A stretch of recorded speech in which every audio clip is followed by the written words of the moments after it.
Let's head into the last empty places with author Peter Stark and broadcaster Jimmy Mack. A podcast about the adventure of getting lost to find yourself. Join Peter and Jimmy as they head into places where sometimes the only lights are the stars, and the only guide, your wits. Last empty places, and sometimes we make mistakes in the last empty place, and we got to cop to them. I had made mention in the episode, Peter. Hey, how are you? Good to see you, Peter Stark. Good to see you, Jimmy Mack. I made mention the episode before Sarah Lee joined us in the previous episode. She was great, by the way. We were talking about Lord of the Flies, if you remember, and I had said that Jack was the main character. Jack is the savage trying to kill everybody. Ralph is the main character of that book. I just want to make sure that when you're a know-it-all, you've got to know even when you're wrong. And so wanted to get that piece of bureaucracy in case anybody makes a comment at any point. I'm acknowledging that mistake before anybody else does. Hey, Peter, how are you? We had a great guest last week in Sarah Lee. You have brought a friend, and I think it's a friend that everybody was going to enjoy as we continue our exploration of what it means to get lost and how to find yourself in the process. Take it away. Okay. Well, he's a longtime friend, a writer friend, and a neighbor up in the woods. Amy and I have some land up in the woods against the wilderness area. Everyone, please meet. This is Michael Punke, who is especially known for being the author of The Revenant, which was then turned into a movie starring Leonardo DiCaprio. And he's going to tell us some stories about that. But the other thing, just part of Michael's bio, that he's written a lot, many books, and very good books about the West and various topics. He also is a lawyer on the international sort of property law circuit. And I never figured out how he can do the lawyer stuff and write at the same time. But I stand in awe of it. And he also grew up in Wyoming. And this is very essential for this segment we're doing about getting lost and how to get found again. He grew up in Wyoming, near what fort was it, Michael? Fort Laramie. Near Fort Laramie. And as I understand it, your summer job was being a reenactor at Fort Laramie.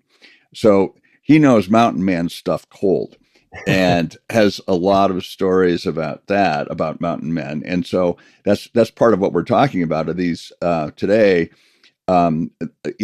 these young mountain men setting out from the East and in a way kind of losing themselves in the West. So that's sort of what we're engaging with. Yeah, I've joked, Peter, that my most important professional credential is the summer job I had in high school and college, the one you described, working for the National Park Service, doing living history interpretation at Fort Laramie National Historic Site, where I dressed up every day in an 1876 cavalry uniform, not quite the mountain men, but we had a couple of mountain men reenactors wandering around the fort as well. So I got a lot of exposure to that era, about as personally as you could in the 20th century. For instance, Michael, if you ask him what caliber these mountain men were using, he knows it cold.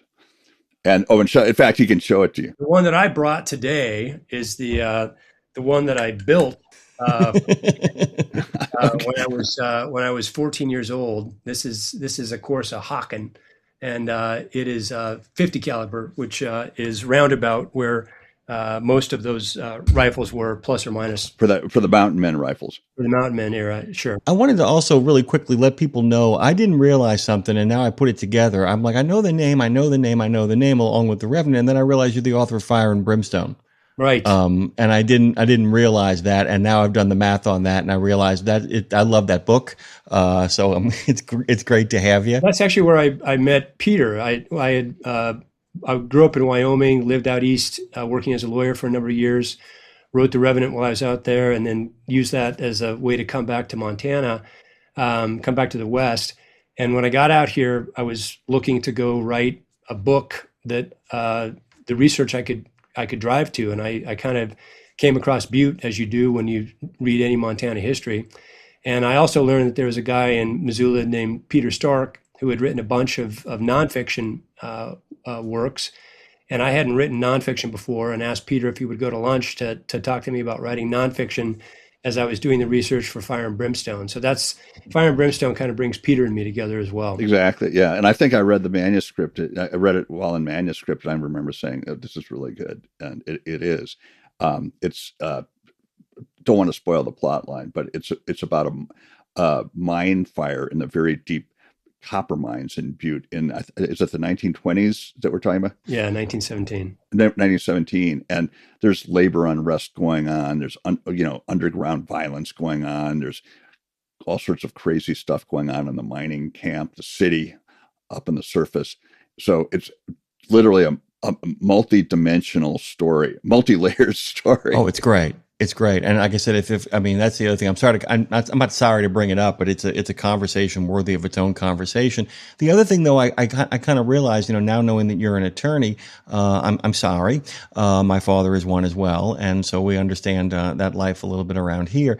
But I realized something that, and I'm going to ask a question about this later, but we got some more fun kind of things in the first part of this. How much of not getting lost in your books is about people who actually cling to the law in some really, really nasty situations, that the law becomes almost a life preserver and a buoy, at least in the two things we've already mentioned, where it's like, legal rights become the one kind of civilizing factor in some really brutal situations.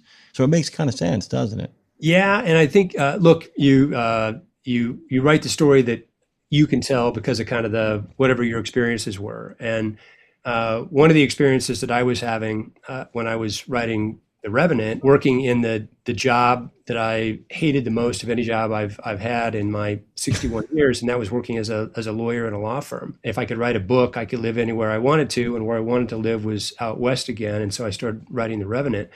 But I had that very much in the back of my mind in thinking about some of the characters in The Revenant and trying to think, how could I take some of those experiences of that frustration that I was experiencing and analogize that somehow to some of the people, like, for example, Jim Bridger, whose picture is on my wall in the background there.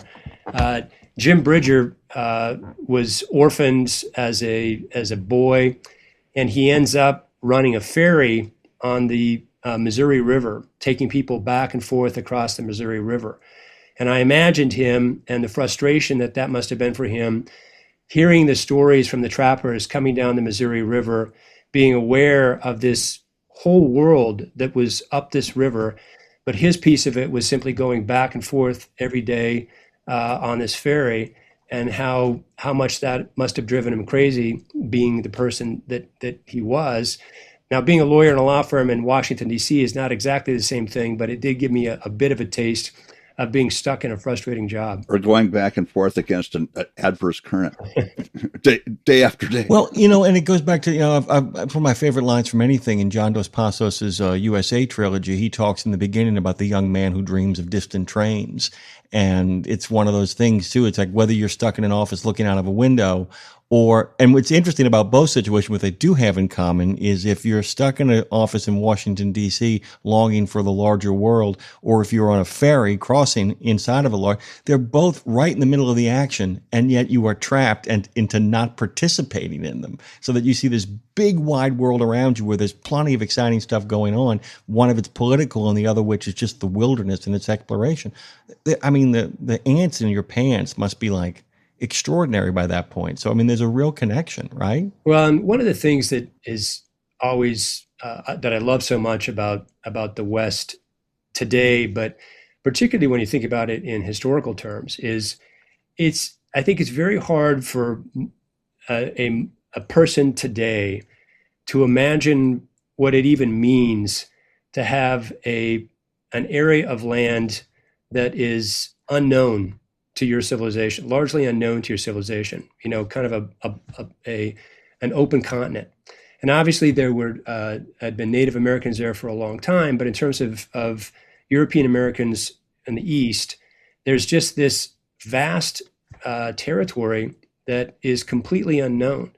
And both kind of the potential and the allure of that, and the desire to go to some unexplored place, I think that's something that's powerful in me, even in a 21st century human, and with far fewer opportunities today than existed, 200 years ago to go to a place like that. I mean, Peter, you've written about some of those places that still exist today. I love the title of the podcast, but the scale of it, I think, is almost unimaginable to the modern audience. Well, certainly millions of square acres, but thousands upon thousands of square miles, and 1,000 miles across and 1,000 miles up and down. That was really just unknown until really fairly recently. When you think about the European explorers or the Lewis and Clark, those Lewis and Clark are 1805, 1806, and you look at a map of the West before they went, that like a U.S. or British map of the West, and there's kind of like nothing on it. Or what there is on it is wildly inaccurate. Like there's a random range of mountains and some random rivers that they heard rumors of. And the book I've just been working on, in fact, it's being published tomorrow. Congratulations. Congratulations. Oh, yeah, thank you. Yeah, I'm giving the first talk tonight at the Missoula Public Library. And it's called Lost Empty Places. And it's about Coronado's quest and the unconquered West. That's part of the subtitle. And the birth of American Indian resistance. But you look at the Spanish maps in that era, and the Coronado expedition was 1540, coming north from Mexico City. And the Spanish and European maps of that era, it was like there wasn't even a continent up there. It was completely, it was like the There Be Dragons on the map, So, and then, even 200 years later, it was mostly like that. The Spaniards never really were able to explore very far north. So by the time the Americans show up with Lewis and Clark and then the Mountain Men with Jim Bridger, very little has actually been filled in. It's like remarkable how little has been filled in. What would you attribute that to? Well, I mean, look, I think what we can attribute a lot of the discoveries to is the fur trade era and the Mountain Men, because of course they had a commercial incentive, namely finding beaver, to go out and follow all of these waterways, not just the main waterways like the Missouri or the later on the Clark Fork or the Columbia, but all of the feeder systems into those big rivers. And literally in a space of a couple of decades, every single one of those waterways down to the smallest creek was explored because they were pursuing beaver, and that's where the beaver lived. In a way, sorry, I'm interrupting, but in a way, it was a profit motive that drove the exploration. But it was also really tied into the desire of these young men to explore. Well, it's independence. It's also independence. I mean, you could make the argument that when it's the Spaniards, it's for king and country, or for queen and country. When it's the British in the earliest form, it's king and country. Whereas this is more like.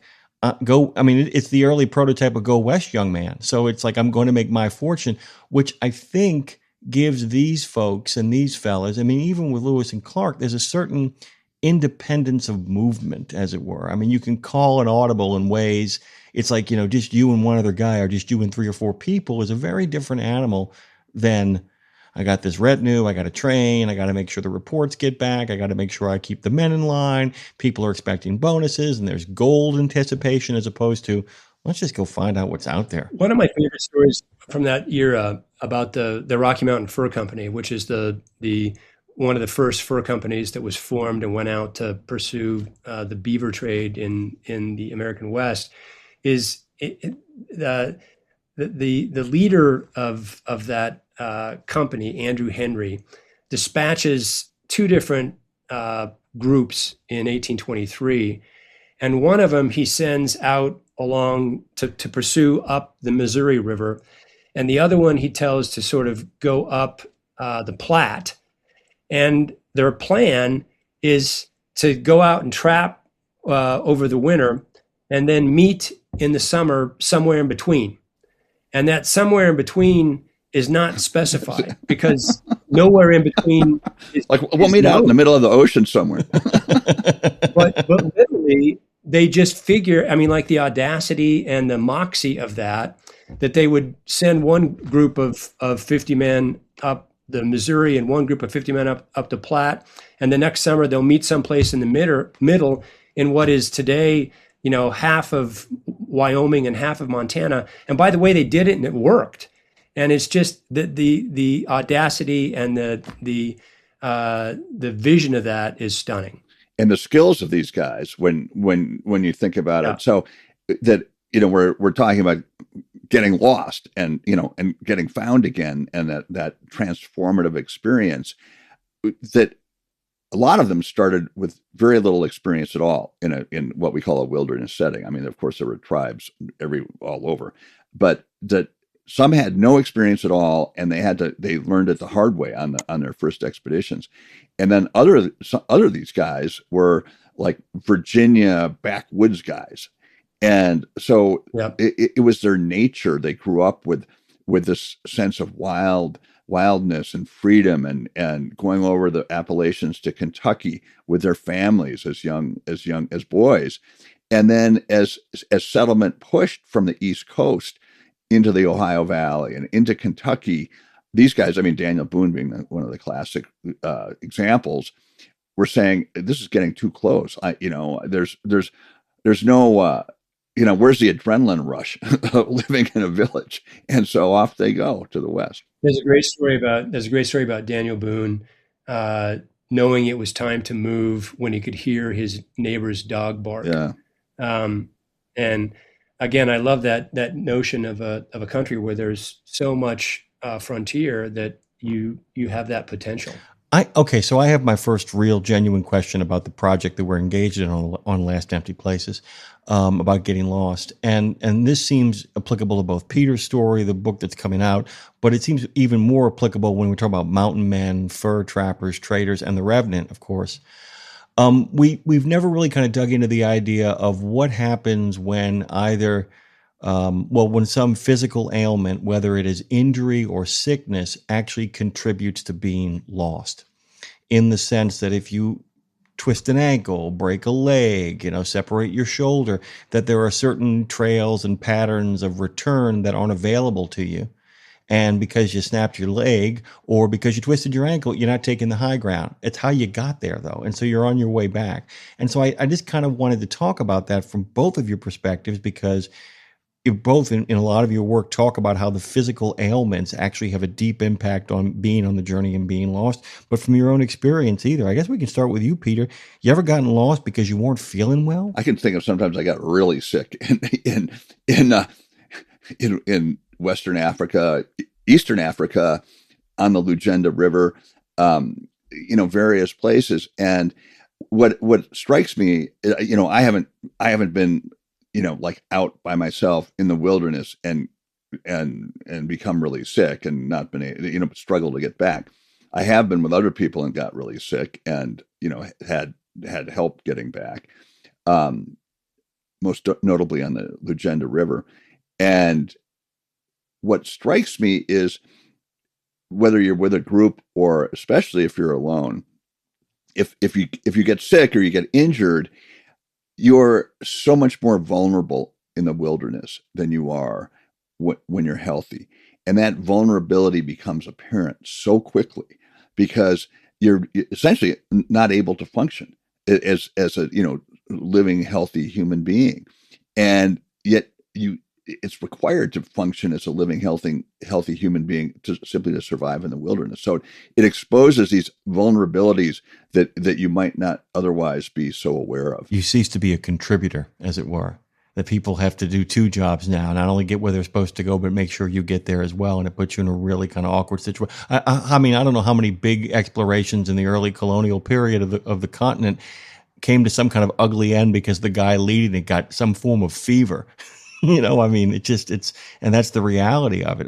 Michael, what about yourself? Well, I've only been truly lost in the wilderness one time, but it taught me a lesson that I've not forgotten. My brother and I were out hiking, and we had a map and compasses, by the way. And our goal for the day was to follow this creek on the map up to this mountain lake. And we followed the creek. We were looking at the map as we were going. And all of a sudden, the creek ran out and there was no lake there. And we were in the middle of kind of nowhere. It didn't take very long before we were turned around. And we got our compasses out. And by the way, each of our compasses told us which way north was, which was not the way we thought. And we managed to convince ourselves that our compasses were wrong. I had that exact, I talked about that on a couple of episodes ago, that exact experience in the mist on the Swan Mountains. Exactly. And we ultimately dug our way out of that. But what we figured out was the creek that we were on was not the creek that we were supposed to be on. So if your foundational assumption is wrong, it all goes to hell from there. And that's what happened in that particular circumstance, which was a lesson I didn't ever forget. But to go back to your point about sort of physical ailment, it's one of the things that fascinates me and to me makes the Mountain Men era or the Frontier era generally so great for storytelling, is these guys and who were out there were oftentimes completely dependent upon themselves. They oftentimes trapped alone. They carried a rifle and some traps and some ammunition, a little bit of beefed, jerked meat. But they relied upon being able to hunt as they went along. And so, yeah, if you snap an ankle, that could easily be fatal if you can't then move around the degree that you need to move around to hunt, for example, in order to feed yourself. If you're laid up with a fever for a week, that could be the end of it. And so these, we think about the dramatic injuries that happen, and the Revenant obviously is about the most dramatic injury that you can have, a bear attack. But it didn't take a bear attack to kill one of these guys. A twisted ankle might do the job. Now, when it comes to the bear attack and Hugh Glass, part of the drama of that story is that he was so grievously wounded, his throat slashed open, probably one of his legs broken, huge gashes down his back, the inability to use one of his arms very well. And it's, as people may know from the story, his comrades think he's going to die. 2 men are left to stay with him and wait till he dies, give him a decent burial, and then catch up. And instead, they are afraid that they're under threat from one of the Indian tribes, and they run away. And not only do they run away, they steal Glass's rifle, his flint and steel, his knife in the process, thinking that he's going to die anyway. And then, in light of all that, he manages to crawl, because that's all he can do, more than 100 miles back to the last vestige of civilization and re-equip himself, heal himself, and go out and seek revenge. So, like, his ability in that terrain to survive wounded with no gun, not even a flint and steel, I think is one of the great just survival stories of all time. And again, I go back to the moxie and the grit of the people who populated that era. The incredible determination. Yeah, I just think it's such a crazy. The crazy part of the story isn't that he gets back. I mean, that's heroic, and it is steel, and it's galvanizing. It's that he gets back, and rather than going, you know what, I'm kind of done here, he then rearms himself and goes back out there looking for the dudes that did it. It's crazy. I mean, that kind of like, you know what, give yourself just enough time to feel just enough better so that the old rules that you were playing by before you got mauled by a bear are now in play again. And it's just, I wanted to ask you both this question because you brought up the idea of hunting, that you didn't bring a lot of food and supplies with you. Was that to keep your carry light, or was it more to prevent yourself from being a target because having that much food in your kind of carry makes you a target for predators and also people out there who might be thieving? That if you only have what you have, people will leave you alone? I'll give my shot at that, Peter, and you probably have a view on it too. Look, I think a lot of it was traveling light was a necessity in order to be able to move the distances that they needed to move. And I mean, you think about walking from St. Louis to the Pacific Ocean. That's quite a trek. With a heavy suitcase. Heavy suitcase in each hand. Dreading the drive I have to make now. I have to make a drive from LA to New Orleans, and I'm dreading the 27 hours. I can't even imagine. But it's also an indication of what the abundance of the land was in that era, that you could rely upon, if you had some skills, finding game at intervals frequent enough to feed yourself and keep yourself nourished. as you made that trip, and that was actually the most efficient way to do it. So to me, that's my answer. I don't know what Peter thinks. I'd say the same thing. I mean, the traveling light aspect. I have a funny anecdote about that coming out of this Coronado book, that when this massive expedition of like 3,000 warriors and thousands of animals to feed them started marching north from Mexico City in 1540, they were expecting that they'd run into the Emperor of China up there in the north. And they wanted to be dressed up for that Emperor of China. So the aristocrats, the Spaniards, the Spanish aristocrats, and there were quite a few on this expedition, they brought all their finest robes and all their, these beautiful embroidered clothes. And it was like they got out of town about 4 days, and they just started throwing the stuff away because it was too heavy. And they had to pack their own horses because they had so many horses, and it's like listening to first timers, adolescent boys going to summer camp, and suddenly it's like they have to do everything themselves, and these guys are like wrestling with their luggage and their horses. And the traveling light is the key to keeping going in a manageable way. Okay, so kind of go back to the whole overall project, though. So in saying all this, it occurs to me that being able to hunt, being able to fish, being able to start a fire, and being able to create a camp takes a lot of the sting out of getting lost, because it allows you to kind of set up in a way that allows you to get your nourishment and your strength back, to set up a protected perimeter and get yourself bearings that you can actually get a good night's sleep to figure out where to go to next. And that even if you find yourself off the map, having that skill set means you're never lost. You're simply just setting up a new waypoint. If you think about it from a modern standpoint, they were either never lost or they were lost all the time. And it just didn't matter, because that's what their expectation was, not that they were going a particular place. They were out there exploring, and they kind of vaguely knew the way back. They could hop on, and they knew how to follow the rivers. And so, but I think the whole concept of being lost would have been quite different in that era, because there just was, the waypoints were not marked down. There was no recorded there. You couldn't define getting lost, because, as you say, it was the nature of what they were doing. They were exploring new terrain, and so of course they didn't know where they were. There was no map that showed this. There were no Europeans who had ever been there, and so they were the guys, seeing it first with their eyes and putting it in their head. And then I think what's remarkable to me is that they could make circuits of thousands of miles over several years, actually, out in the wilderness in the West, and then they could find their way back, and not necessarily by the same route. And it's extraordinary how they did it. And one thing that that it's easy to forget, but almost all these people wandering around, and Lewis and Clark are one of the classic examples, were constantly consulting the tribes about what was ahead. I mean, at least the tribes with whom they were friendly. And it was like, okay, where does this river lead? And the Indian hunters could take a stick and draw on the ground essentially a literal map of a good chunk of the West, with rivers and mountains, and it would be like a Rand McNally atlas, like it's 12 days travel from this point to that point. It's 19 from here to there, across this certain mountain pass. So that was a big part of it too.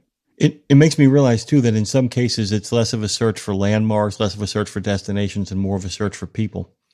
Because the idea is like, we got to find this tribe, or we split up and we have to meet up with so-and-so. Well, where's the next body of water? Well, who will know. So our best shot is not to find the body of water, but to find the people who actually exist in this area, find them, and they can point us in the right direction. So it becomes almost like the actual literal meaning of the word occult, as opposed to, the dark arts. But the idea that you don't have fixed points, you have people who are fixed that you can rely on, and find them and know where they would be, and then have them point you in the right direction to some degree.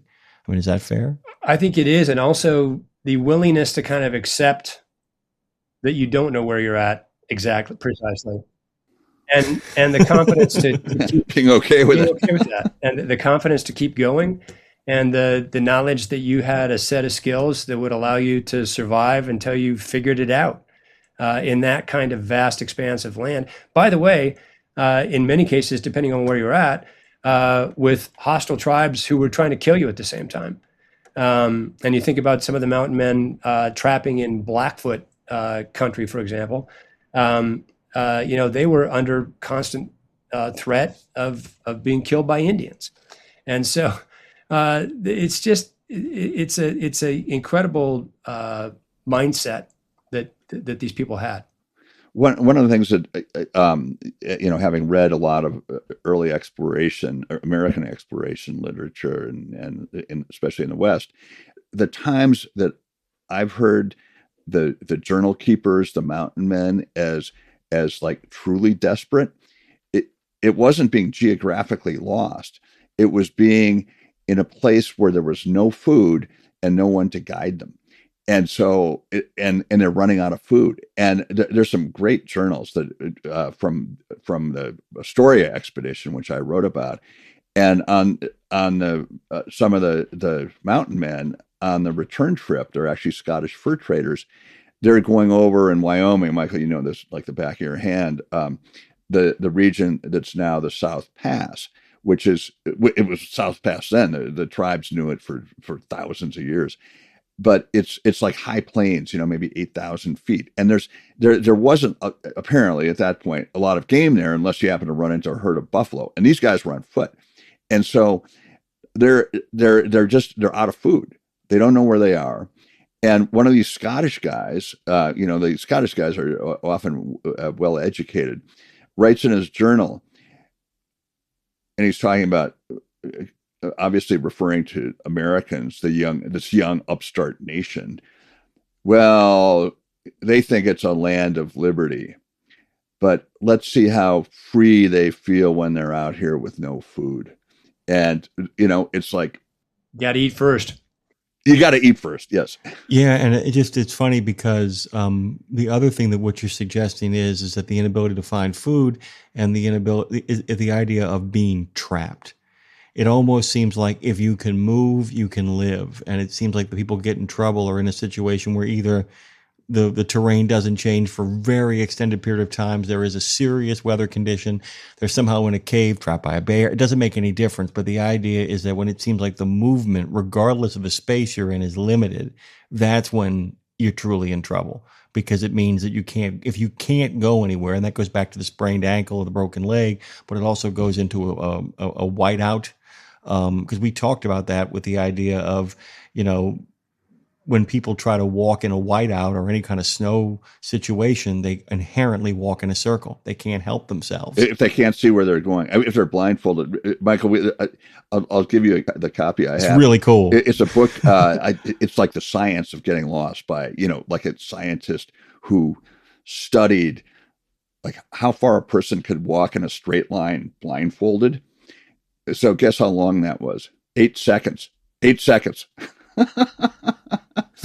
And that crazy story in the snow, the guy just simply consistently going 4 steps forward, 1 step to the right, 4 steps forward, 1 step to the right, and managed to get out of it. And everybody else froze to death. And it's like crazy. Yeah. It's crazy. It's very interesting. Well, Peter, I'm spacing out the title of your book about survival. Let's see. Last Breath. I can't remember the subtitle. It's is it The Limits of Adventure or The Limits of the Limits of Adventure was the paperback, and it was something about the extremes of human survival in the hardcover. When the guy goes under the river rapids, I literally threw the book across the room. I said, I hate you and everything you stand for. But it was called it's pretty descriptive. The first subtitle in the hardcover was called Cautionary Tales from the Limits of Human Endurance. And which is what we're talking about. Now, I'm going to grab this moment. We have a few minutes left, and we promised some stories from Michael about the Revenant and the conversion of that to a film. But I also want to say that Amy and I have as our house guest and dear friend staying with us, Tab Murphy.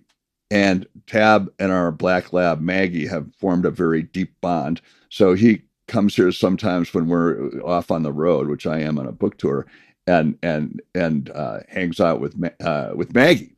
Well, Tab is a veteran and very skilled Hollywood screenwriter, professional. He's been doing it for decades. So you'll recognize some of his films, but one that's I can just tell you one in terms of Lost. The Disney film Atlantis, The Lost Empire. He wrote that. And he wrote quite a number of Disney films. I think The Hunchback of Notre Dame, I think, was one of his. And he did. And Tarzan. And before that, he wrote, not animated, but live action films. The feature film about Jane Goodall, Gorillas in the Mist.